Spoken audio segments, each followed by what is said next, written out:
Welcome to the Draft Brewery. Dr. Chris Baker, DC here. It's been a while. I haven't even been able to play an SPDC event in like a month.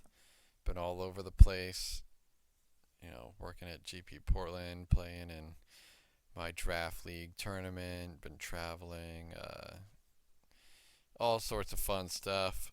Getting into pickleball competitively. I got crazy stuff going on. Seminars, who knows, but I've been following coverage, pdcmagic.com, and seeing what decks have been winning, and I get a little worried when I see you know blue red spells basically dominate an entire week of the top four and top eights, and it makes me mad because I think people aren't being creative. The deck is quite good, and I know it's good, but we can beat it. We can improve it, or we can figure out a way to win the mirror. Rather than just playing the straight up mirror. And so an idea that I had is my favorite thing to do format, especially against a burn deck, is still to play Pulse Marasa, Monastery Lore Master. I wanted to put these two cards together. They're like peanut butter and jelly.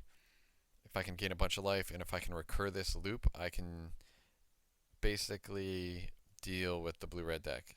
And all they have is 3 toughness 2 drops. So the next thing I thought was, okay, we need to prioritize killing them. So we need some removal spells. There's Fiery Impulse and Galvanic Bombardment at 1. I hate Galvanic Bombardment because the first one doesn't do anything. It doesn't kill anything. It's not 1 mana kill something. So you can't run it.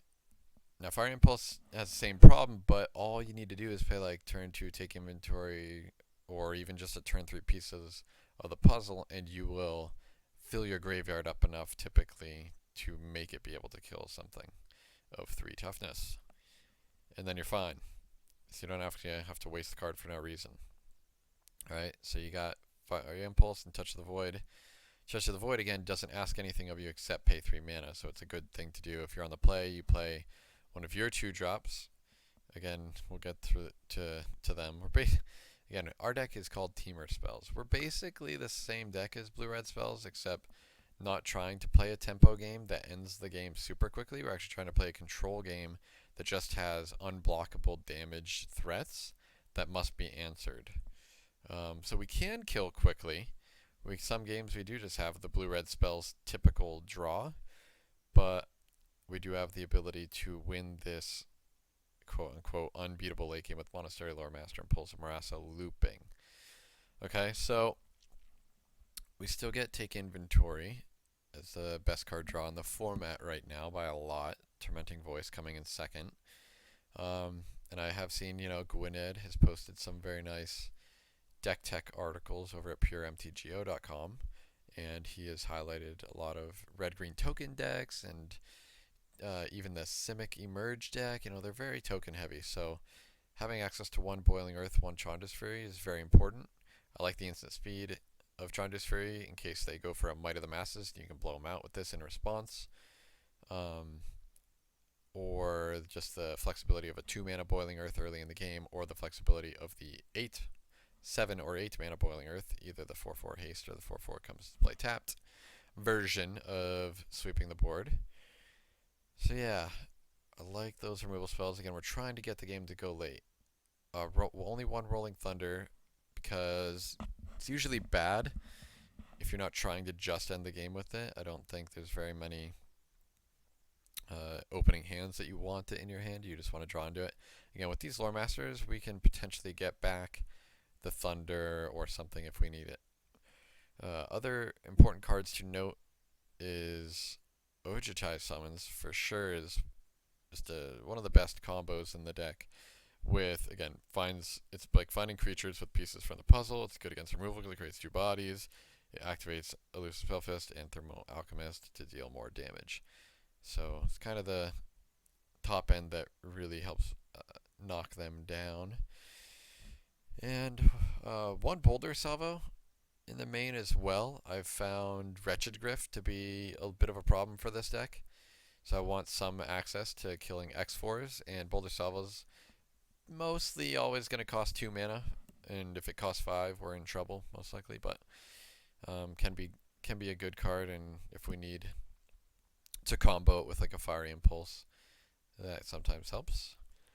Other than that, Pilgrim's Eyes, just running 2.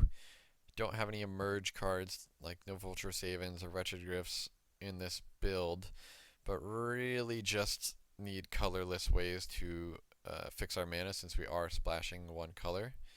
So we are splashing 4 green cards and we only have 1 green card in the sideboard, so we really don't need that many sources. So 2 Pilgrim's Eyes, 4 Evolving Wilds, 2 Forests.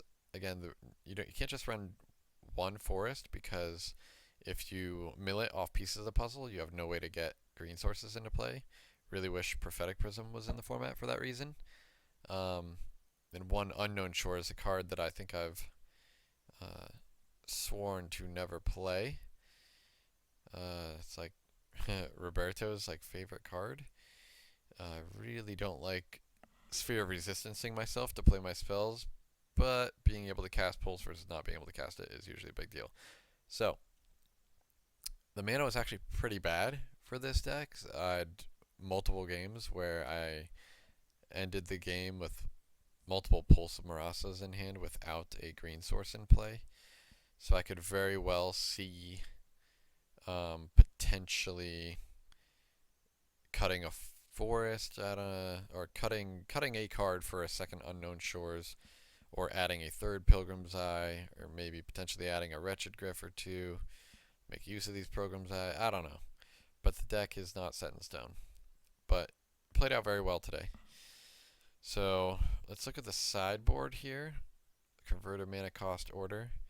Number 1 is Turn Aside. I feel like I don't know exactly what removal people are going to be playing, but a lot of it is sorcery speed, so I like this over Dispel. People are going to be just trying to kill your Alchemist and Spellfist, so being able to stop that is nice. 2 Negates, again, stops Ojichai Summons and Rolling Thunders and pieces of the puzzles and Bolsamarasas, all that good stuff.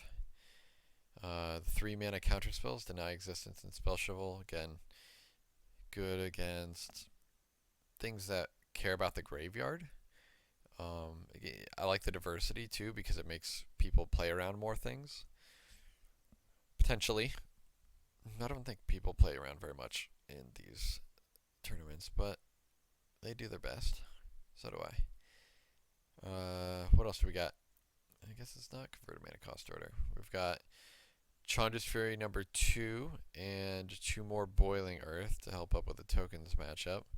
Boulder Savo number 2 if we're running against more Id of the Horde Swarms, Wretched Griffs, any other X4s that are problematic. 1 Valakut Invoker. Not really sure. I've always wanted this card to be good, but not really sure where or when I'd want it necessarily. Seems like could be good against some decks, but paying 8 every turn just to kill a guy seems probably worse than just like playing your spells that you draw every turn, so you'd have to be not drawing spells. So I'm really thinking this card is just not worth it. That is, unless you ran like a green-red Ramp Shell. Now, if you're running like Uvenwald Captive and like Nissa's Pilgrimage and you were getting to 8 mana quickly, I could see this card being played. But not in my version of the deck. I didn't like it. 2 more Touch of the Void when you need Exiling Matters, removal, or just more removal. Like if you're playing against blue-red and you're not a tokens deck, you can board out the Chandra's Fury and the Boiling Earth, right? And just put in more Touches of the Void. Another Fiery Impulse, number 4 here. That is for the same plan. What is it? I don't even know what it's called. Spring Gauge? Spring Sage Ritual. This card is specifically for Impact Tremors. I know it's a little expensive, but I figure by the time I get green mana, I'm going to have a bunch of mana anyway, and I think against the Impact Tremors deck, being able to gain life is more important than drawing a card off a clue like with Root Out. So 4 life could also be quite good. Again, you can rebuy this with Monastery Lore Master in the late game, so you could like kill the Tremors, get it back Lore Master, kill another Tremors. If you, let's say for example that you didn't have a Pulse to get back, but just more life gain. I was considering Watcher in the Web for a while, but actually my deck is capable of aggressive starts against tokens, and against tokens you don't want. I was thinking, oh, Watcher Web's great because it can just block all the tokens, but you have so much removal, you should just be killing all the tokens. So yeah, and then rounding out sideboard is one Ruin Processor, just to give uh, decks that like to just pack all of the removal for all of our 3 toughness 2 drops, at least um, some resilience to that. It forces them to have some sort of Murder or Oblivion Strike effect. Otherwise, they're going to get beat down by this. Also, good life gain effect, and for when we do bring in our more exiling effects like Touch of the Void and Spell Shrivel Deny Existence. So yeah, so that's the deck.